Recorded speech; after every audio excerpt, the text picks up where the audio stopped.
Kayo po ba mga bossing ko isa sa mananaya at kayo po hindi makapanapanalo? Katagal-tagal nang tumataya ay hanggang ngayon hindi pa po nakakapanalo. Kapag tinotal nyo po ang inyo pong talo ay aabot din ito ng milyon mga bossing. Meron ako nakakwentuhan na ganyan. Tinuos po ang kanila po kanilang mga ticket na natalo. Ay milyon din ang inabot ay siya mga bossing. Kapag ganyan na sitwasyon, kailangan mo ng pampaswerte. At lahat po ng mga tumataya ay may mga kanya-kanyang pampaswerte. Kaya mainam na subukan nyo po ito upang kayo po ay makapanalo. Kailangan lamang po ninyo mga bossing ko ng bawang. Dami-damihan nyo na ang inyo pong bawang. Himahimayin nyo po ito mga bossing nakarap ka sa may silangan.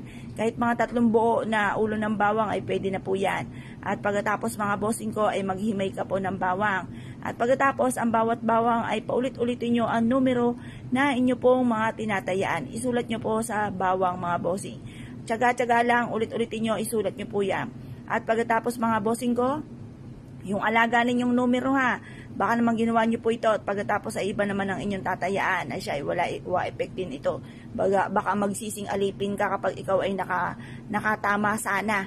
Kaya lang iniba nyo po yung inyo pong tinatayaan.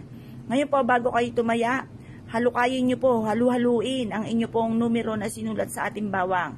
Lagay sa isang bote po ito, halu-haluin. Sabi nyo manalo na kayo ng jackpot.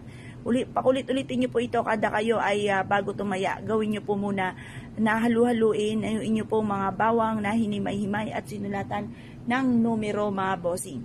Ngayon pa mga bossing, paulit-ulitin nyo na mananalo ko ng limpak-limpak na salapi. Pero itong ating usaping ito ay hindi lang naman sa pagtaya-taya. Ngayon pa mga bossing, pwede nyo rin pong isulat na kayo po ay magkaroon ng malaking benta araw-araw. Yumaman na po kayo dito sa inyo pong mga ginagawa sa inyong pagtaya or kaya po ay sa inyo pong negosyo or meron kayong ina-apply ang trabaho papuntang ibang bansa or local man lang. Basta i-wish nyo po na sabihin nyo po ay matanggap na kayo sa inyong ina-applyan. Mag-wish na mula sa inyong pong puso, walang imposible. Bago ka pumunta sa inyong pong ina-applyan, halu-haluin muna kayo po ay matanggap na sa inyong pong trabaho. Or kaya magkaroon ng malaking benta, ganun po inyo pong gagawin bukod sa panalangin sa mahal na Panginoon bago umalis ng inyong tahanan. Gawin nyo po muna ito, proven po ito. Ako pa mga bossing, kapag pa nakalimot po ako magdasal, ay ako po'y bumabalik, kumaharap muna ako sa altar at ako'y nagwi-wish ng mula sa puso.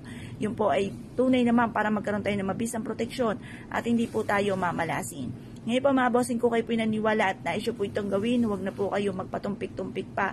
Subukan nyo po at proven po ito na maswerte. Ngayon pa mga bossing, gawin nyo po ito ng mga 6:30 or kaya po alas 7, matatapos ang paggawa ng mga pampaswerte hanggang alas 8 ng umaga. At ito po ilagay nyo po sa inyo pong hapagkainan, ang dulot nito ay napakaswerte. Tapos tatambalan nyo pa ng pampaswerteng orange, kahit isang piraso lamang, tambalan ng bawang at orange, naku isubok na po yan para maging masagana ang pamumuhay. Subukan nyo po ito, bukod po sa sipag at tiyaga at double time sa pagkahit at pananalig sa mahal na Panginoon. Subukan nyo na po at huwag ka na magpatumpik-tumpik pa at ikaw mismo ay maa-amaze sa dami ng swerteng darating sa buhay ninyo. Kaya kung kayo pinaniwala mga bossing, asya, good luck po sa inyo po lahat.